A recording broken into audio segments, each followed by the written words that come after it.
this advancement in technology, yet they still haven't figured out that when you go to the bathroom, they're still wiping themselves with paper. All this advancement, think about how advanced they've become. They're trying to go to Mars. They're trying to take over Saturn. They're trying to do all this stuff. Their cars are trying to be self-driven. Yet when they go to do the most lowest form of human nature, the call of nature, they're still wiping themselves and cleaning themselves with paper. They're uncivilized. Do not be tricked and deceived by their technology. Do not be tricked and deceived by their philosophies and their westernizations and their ideas. At the end of the day, they are still backwards. Allah has sent us to these nations to civilize them. That's why Allah has sent us to civilize these people. Yet the media makes us look like the barbaric ones. The reason they don't want you to be successful is because they're jealous of what you have. The Christians jealous of what you have. Their nations, their religions are dying. So what they had to do, they had to change their religion. You don't believe me? We went to churches and they're now having the LGBT flags over there. A'udhu billah. Imagine your business, your religion is dying so much that the only thing that you could do is go and get some help from the LGBT. That's just the condition you've become in. Because their religion is dying. Allah subhanahu wa ta'ala has sent us into the nations to guide these people from the... Islam is not fit with Western civilization, period. The moment that they get the numbers, this is how they start talking. Every single time. As a matter of fact, Islam is not fit with freedom. The moment that Islam enters as a system, as a religion, enters a system of freedom, it goes wild, it goes out of control. And it's because Islam inherently as a religion is prone to violence and to oppression. So the moment that you present them with freedom, it inevitably gets out of control and then it ends up destroying that freedom and establishing again oppression. Why do you think they cover their women? What's so scary about little girls showing their face? Why do you think they don't let other religions build house of prayers in their countries? No churches, no temples, no synagogues. Meanwhile, you know what? He's talking about barbaric. This is the same Islam right now that in 2 days, more humans have been killed by the hands of Islam in Sudan than the entire war of Gaza in 2 years. Let that sink in.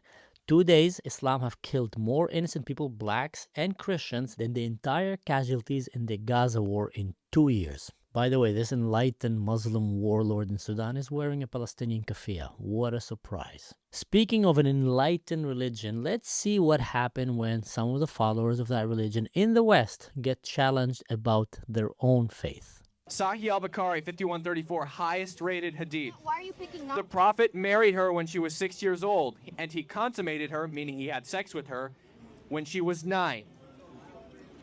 So what about the ones that say she's 19? There isn't one that says she was 19. Is that what you just searched? Okay, show me. Is it a Sahih rated hadith? This is 19 right there. This is a Medium article, not a hadith. That's a tweet. Blog post. This is literally a blog post. I mean, regardless of, do you think that every single Muslim takes every single thing in the Quran literally? Or do you think that they might use right, there might be different interpretations? Well, there's a difference Soft between something jihad. being taken literally and Soften so it. if there's a metaphor in the Bible that says something about I don't know, whatever. So something I would expect Muslims not to take literally, right, is the Prophet Muhammad rode his unicorn donkey, hitched it on the side of the Temple Mount, and then rose to heaven. Probably didn't happen. Oh, that was literal. That actually happened. He rode his flying donkey and hitched it on the side of the Temple Mount. Okay. Continue.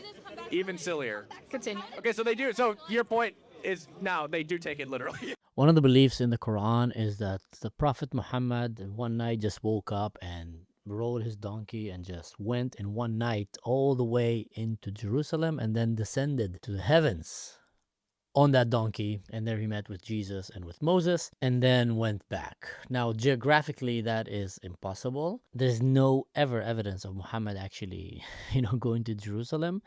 But later on, it led to the entire problem where Jerusalem became one of the holiest cities for Islam because, of that story. That one they believe. But when it says clearly that Muhammad married 6 years old and that had sex with her allegedly at the age of 9 or even earlier, numerous sources support that. Not only him, a lot of his warlords then that is suddenly open for interpretation. But notice, it's only open for interpretations because the West doesn't tolerate this. This is not an argument in Muslim countries. This is not an issue. They don't talk about it there because their sets of values are not the same like Western sets of values.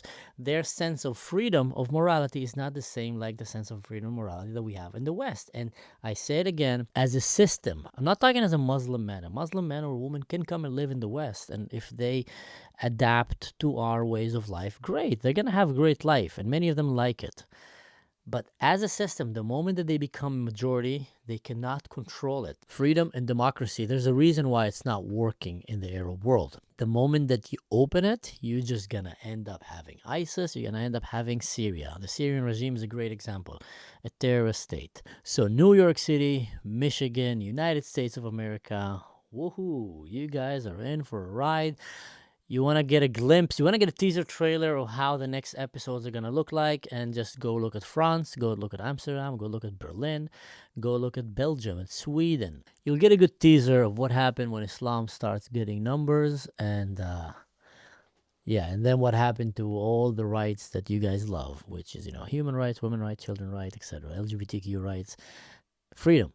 You'll get a good example of what happened to freedom. A funny fact, actually, Zohran Momdani was elected in New York City. 86% of his female voters were young liberal women. The same ones that keep saying, we're not going to go back to the kitchen, goes out and elect the ones who will send them back to the kitchen. So that's how suicidal is the left in the West. Sadly. I used to love what the left stood for. Another funny fact is, out of the 4% of Muslims in New York City, do you know how many voted for Zahran Momdani?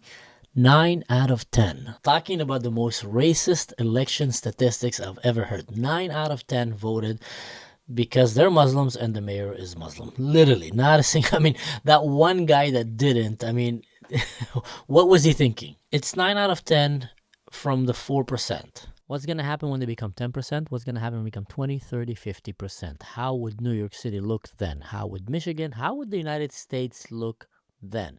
So, want to believe it, don't want to believe it. I'm going to say it again.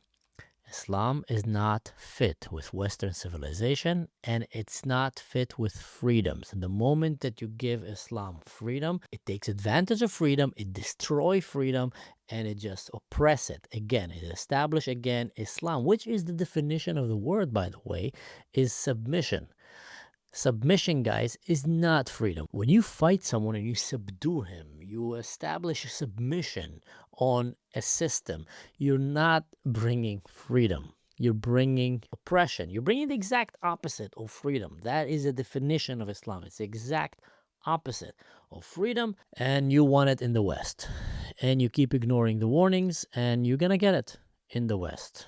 And, only question is, will America wake up before it becomes Europe?